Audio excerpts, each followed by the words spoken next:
안녕하십니까 여러분. 대한변호사협회 인증 상속 전문 변호사 우광일 변호사입니다. 여러분, 제가 이번 영상에서는 새해를 맞아서 새롭게 상속재산 분할에 관해서 용어에서부터 법리에 이르기까지 쉽게 그리고 천천히 설명해 보도록 하겠습니다. 용어부터 한번 알아보겠습니다. 여러분, 피상속인이란 누굴 말하는 건가요? 맞습니다. 사망한 사람을 말합니다. 그러면 여러분, 상속인이란 누굴 말할까요? 맞습니다. 살아있는 가족들을 말합니다. 그러면 상속 순위는 어떻게 될까요?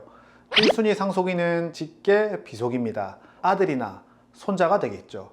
2순위는 직계 존속입니다. 사망한 자의 부모님이나 할아버지 이렇게 되겠죠. 3순위는 누구일까요? 맞습니다. 형제, 자매입니다. 4순위는 누구일까요? 맞습니다. 사촌 이내의 반계, 혈족을 말합니다. 따라서 누군가 사망했고 그 사람한테 1순위, 2순위, 3순위 상속인이 존재한다고 하면 1순위 상속인이 상속을 받게 되고요. 그렇게 되면 2순위, 3순위 상속인들은 상속을 받을 수가 없게 됩니다. 그런데 여러분, 여기서 빠진 사람 한 분이 생각나지 않나요? 맞습니다. 배우자입니다. 피상속인의 배우자의 상속순위는 어떻게 될까요? 배우자의 경우 피상속인의 자녀들만 상속인으로 존재할 경우에는 자녀들과 동순위로 상속인이 됩니다. 그런데 자녀들이 없고 직계 존속, 그러니까 부모만 있다 상속인으로, 그러면 부모님과 함께 동순위 상속인이 됩니다. 그런데 피상속인의 자녀들도 없고 부모님도 없다, 이런 경우에는 배우자가 단독으로 상속인이 됩니다. 그런데 여기서 피상속인의 배우자마저 없는 상황이라면 어떻게 될까요? 맞습니다. 3순위인 형제, 자매들이 상속인이 되는 겁니다. 그러면 할아버지가 돌아가시고 상속인으로는 아버지와 아들이 있다고 하겠습니다. 이런 상황에서 누가 상속을 받죠? 맞습니다. 모두가 아시듯 손자가 아닌 아들이 상속을 받게 됩니다. 그런데 우리 아까 1순위 상속인으로 아들과 손자 둘 다 해당된다고 했는데 왜 아들이 상속을 받게 되죠? 그 이유는 민법 1000조 제2항에 규정되어 있습니다. 동순위 상속인이 수인인 때에는 최근친을 선순위로 한다고 규정되어 있습니다. 그러니까 직계 비속으로 아들이랑 손자가 있다고 하면 할아버지랑 더 가까운 사람이 아들이잖아요. 그러니까 똑같이 직계 비속 중에서 가장 가까운 아들이 선순위 상속인이 되는 겁니다. 자, 그러면 우리 상속 비율에 대해서 알아볼까요? 동순위 상속인이 여러 명이면 각자 동일한 몫으로 상속을 받게 됩니다. 예를 들어서 상속인으로 자녀가 5명이다. 그러면 자녀 5명은 1대 1대 1대 1대 1로 상속을 받게 되는 겁니다. 이러한 상황에서 배우자가 있는 경우, 배우자는 자녀와 동순위 상속인이 되는 경우에는 50%를 가산하여 상속을 받습니다. 그럴 경우에는 이제 배우자는 경우는 1.5대, 자녀 5명은 1대 1대 1대 1대 1의 비율로 상속을 받게 되는 겁니다. 자, 이제 누가 상속을 받게 되고 얼마의 비율로 상속을 받는지 알았습니다. 그러면 그 다음 스텝은 뭐죠? 맞습니다. 상속재산 받을 재산을 찾아야 되겠죠? 상속인들이 피상속인의 재산을 모르신다면 사망한 지 6개월 내에 주민센터에 가서 안심상속 원스톱 조회 서비스를 신청하시면 됩니다. 이미 제가 부모님 사망하시면 기간별로 해야 될 영상에서 설명드린 바가 있죠. 그러면 피상속인의 재산 내역을 약 3주에 걸쳐서 회신을 받게 됩니다. 그 회신 내역들을 정리해보면 상속인의 재산 목록을 확정할 수가 있게 되는 겁니다. 그런데 여기서 주의할 점은 이 안심상속 원스톱 서비스로 오는 자료들은 공식적으로 조회가 가능한 자료들만 회신이 되는 거란 말이에요. 그러니까 사인 간의 채권 채무는 조회가 되지 않는다는 점 명심하시길 바라겠습니다. 금융거래 내역의 경우에는 어떤 은행, 어떤 보험에 보험이 있다, 이런 정도까지 나오는 경우도 있고, 은행 예금 같은 경우에는 금액까지 나오는 경우도 있습니다.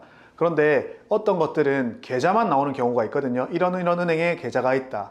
이런 경우에는 여러분들이 직접 해당 은행을 방문하셔서 은행 같으면 잔고증명서, 보험 같으면 해지환급금 증명서나 종신보험이 있으면 사망보험금 받을 수 있는 금액이 얼마인지 등등을 확인하시면 되겠습니다. 부동산의 경우도 문자로 회신이 옵니다. 그런데 이때 회신이 오는 자료들은 피상속인이 사망할 당시 피상속인 명의로 되어 있었던 부동산에 대해서만 회신이 오거든요. 그러니까 과거에 피상속인이 부동산을 누구한테 증여하거나 이런 내역들은 여기서 확인할 수가 없는 거예요. 이런 것들은 여러분들이 지방세 세목별 과세증명서를 발급받으시면 확인하실 수가 있습니다. 그리고 피상속인의 세금 미납 내역이 있다면 그런 것들까지 모두 조회가 가능합니다. 여기서 여러분들이 실무상 주의할 점이 하나 있는 게 상속포기 한정승인은 사망한 날을 안날로부터 3개월 이내에 해야 되잖아요. 그런데 안심상속 원스톱 서비스는 신청하고 난 다음에 조회되는 기간이 한 3주 걸리고 또 조회가 안 되는 것들은 직접 찾아가서 확인을 해야 되는 경우가 발생한단 말이에요. 그런 것들을 3개월 내에 완료하고 상속 포기를 할지 한정 승인을 할지 단순 승인을 할지 결정을 해야 되는 상황이 오니까 이런 안심상속 원스톱 서비스 조회를 신청하신 다음에 그런 상속재산 목록을 확인하시는 것을 조금 빠르게 서둘러서 하시는 것을 추천드립니다. 너무 늦게 원스톱 조회 서비스를 신청하시면 3개월이 지나갈 수가 있습니다. 자, 이렇게 여러분들이 피상속인의 재산을 다 찾았습니다. 자, 그러면 법정 상속분대로 나누기만 하면 끝나는 걸까요? 피상속인이 사망하는 순간에 상속재산은 등기 등록을 할 필요 없이 포괄적으로 승계됩니다. 예를 들어 상속인으로 자녀가 3명이 있고 상속재산으로 부동산, 자동차가 있다고 하면 부동산도 공유하는 관계, 자동차도 공유하는 관계가 되는 겁니다. 그러면 부동산도 1대1대1, 자동차도 1대1대1인 상황이 되는 겁니다. 그래서 상속재산 분할이라는 것이 이렇게 공유관계인 상황을 단독 소유로 바꾸는 것을 상속재산 분할이라고 하는 겁니다. 상속재산 분할을 공평하게 하기 위해서는 특별수익과 기여분을 고려해야 됩니다. 자, 여러분, 특별수익이란 뭘까요? 맞습니다. 말 그대로 특별한 수익입니다. 이것을 풀어보면 피상속인이 생전에 상속인에게 재산을 증여한 것을 말합니다. 즉 상속분의 성급으로 볼 수 있는 것을 특별수익이라고 합니다. 예를 들어서 생일 선물로 현금 100만 원을 줬다. 이런 것들은 특별수익에 해당하지 않습니다. 그런데 아들이 결혼할 때 전세자금을 보태줬다거나 집을 사줬다거나 유학을 보내줬다거나 자동차를 사줬다거나 이런 것들은 특별수익에 해당합니다. 제가 해당 판례를 하나 읽어드리겠습니다. 어떠한 생전 증여가 특별수익에 해당하는지는 피상속인의 생전의 자산, 수입, 생활수준, 가정상황 등을 참작하고 공동상속인들 사이의 형평을 고려하여 당의 생전 증여가 장차 상속인으로 될 자에게 돌아갈 상속재산 중 그의 몫의 일부를 미리 주는 것이라고 볼 수 있는지에 의하여 결정하여야 할 것이다. 그러면 어떤 자식은 아버지가 살아계실 때 특별수익을 많이 받았고 어떤 자식은 안 받았다고 해보겠습니다. 이런 상황에서 아버지가 남긴 재산이 있습니다. 그런데 이 재산을 1대1로 똑같이 법정 상속지분대로 나누면 이게 공평한 상속재산 분할이 될까요? 안 될까요? 맞습니다. 안 됩니다. 그래서 특별수익을 고려해야 된다는 겁니다. 그러니까 여기서 특별수익과 관련해서 몇 가지 법리적 쟁점들이 나오게 됩니다. 자, 먼저 특별수익을 받은 사람이 안 받았다고 주장할 수 있는 거죠. 그러면 그 다른 형제 자매가 그 받았다는 점을 입증해야 되는 문제가 발생합니다. 그리고 받은 사람이 받은 건 맞는데 내가 20년 전에 받을 때는 1억이었어. 근데 지금 시가가 20억이라고 가정합시다. 그러면 1억으로 할 건가 20억으로 할 건가 요 문제가 발생합니다. 상속재산 분할할 때는 상속 개시 시의 시가로 봅니다. 이런 경우에는. 그리고 20년 전에 집을 받았어요. 근데 한 1, 2년 살다가 그 집을 팔아버렸어요. 그러면 어떻게 할 거냐? 있는 것으로 보고 그 상속계 시시 당시의 시가를 받은 것으로 보고 계산을 하게 됩니다. 이처럼 특별수익과 관련해서는 다양한 법리적 쟁점들이 있습니다. 그리고 여러분들이 가장 궁금해하는 질문이 한 가지가 있습니다. 뭐냐? 제가 특별수익으로 많은 돈을 받았는데 그거 상속재산 분할할 때 다시 토해내야 되냐는 겁니다. 여러분 걱정하실 필요 없습니다. 토해내지 않아도 됩니다. 상속재산 분할이라는 것은 지금 남아있는 아버지가 사망할 당시에 아버지 명의로 되어 있는 재산을 어떻게 나누느냐의 문제인 거지 이미 준 재산을 복구시켜 가지고 그것을 다시 나누는 것이 아니기 때문입니다. 그러니까 여러분들이 아버지로부터 특별수익이 많으신 분들이라면 아버지가 사망할 때 남기신 재산에 대해서 들고 갈 몫이 줄어드는 거지 먼저 받은 재산을 토해내는 구조가 아니라는 겁니다. 다만 여러분의 특별수익이 너무나 커서 다른 상속인들의 유류분의 부족액을 발생시켰다면 그 부족액만큼은 돌려줘야 됩니다. 자, 그러면 특별수익에 이어서 기여분은 뭘까요? 기여분을 설명하는 판례를 제가 소개해 드리도록 하겠습니다. 기여분을 인정받기 위해서는 공동상속인 간의 공평을 위하여 상속분을 조정하여야 할 필요가 있을 만큼 피상속인을 첫 번째, 특별히 부양하였다거나 두 번째, 피상속인의 상속재산 유지 또는 증가에 특별히 기여하였다는 사실이 인정되어야 합니다. 그러니까 여러분들이 이런 기여가 있다면 아버지의 남아있는 상속재산 중에서 일정 부분을 기여분으로 인정받을 수 있게 되는 겁니다. 그리고 여러분들이 기여분을 인정받게 되면 그 재산은 여러분들의 고유재산으로 취급이 됩니다.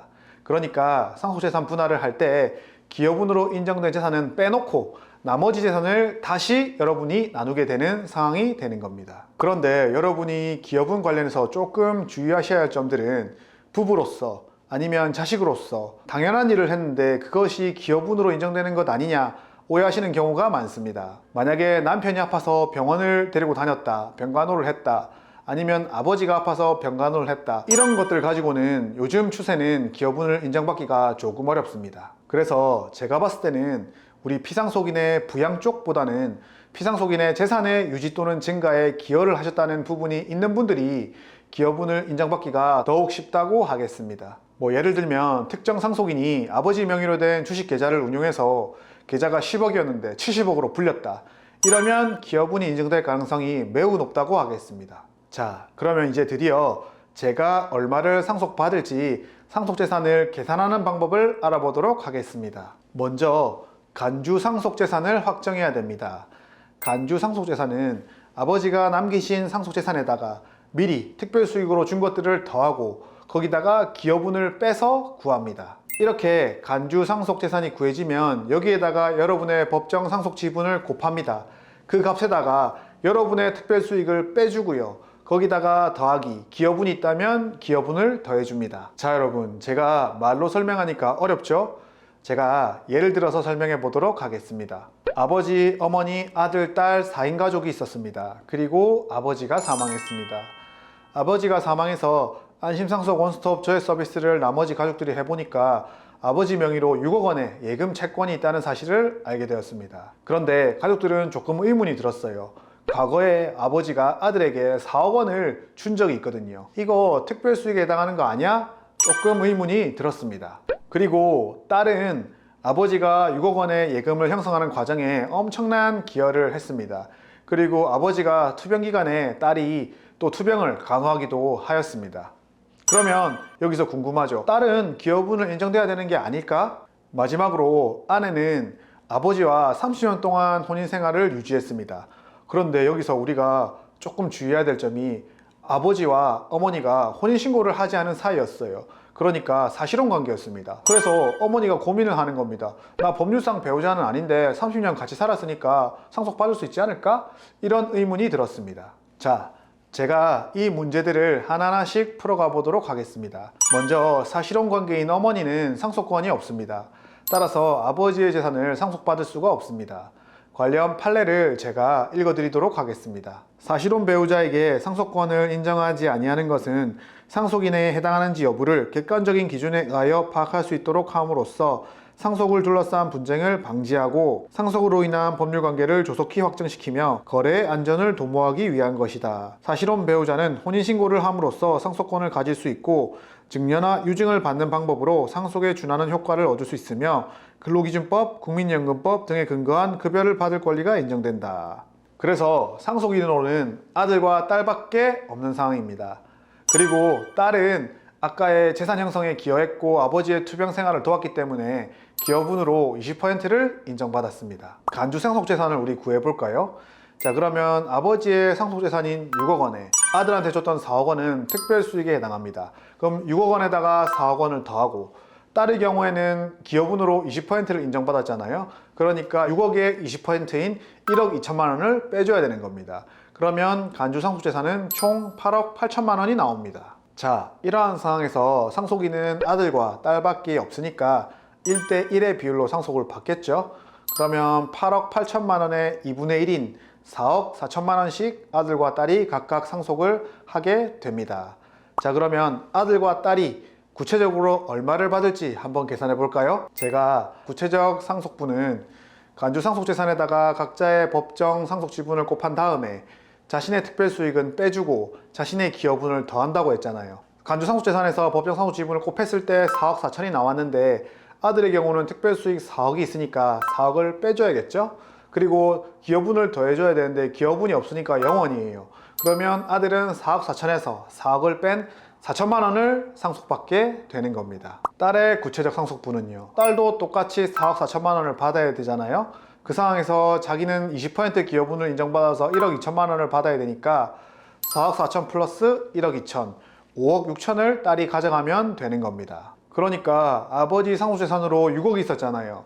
거기서 4천만 원은 아들이 두고 가잖아요. 그러면 아들이 4억 4천만 원이 되고 5억 6천만 원을 딸이 가져오면 4억 4천만 원은 상속분으로 1억 2천만 원은 기여분으로 정확하게 계산이 딱 떨어지게 되는 겁니다. 이처럼 상속재산 분할은 특별수익, 기여분과 관련해서 다양한 상황, 다양한 법리가 있습니다. 그리고 구체적 상속분을 구하는 과정에서 굉장히 복잡한 계산들이 적용돼야 될 경우도 있습니다. 그래서 여러분들이 상속재산 분할과 관련해 분쟁이 생긴 상황이라면 반드시 가장 먼저 해야 되는 일이 한 가지가 있습니다. 그것은 바로 우광일 변호사와 상담을 하는 것입니다. 자, 여러분, 오늘은 제가 새해를 맞아서 상속재산 분할에 대해서 쉽고 천천히 설명을 드린다고 했는데 천천히 제가 말을 했나요? 다음 영상에서는 상속재산 분할은 이제 정리를 했으니까 다음에는 유류분을 정리하는 영상으로 돌아오겠습니다. 이 영상이 여러분들에게 도움이 되셨다면 구독과 좋아요, 알림 설정까지 부탁드리겠습니다. 저는 다음 영상으로 돌아오겠습니다. 안녕!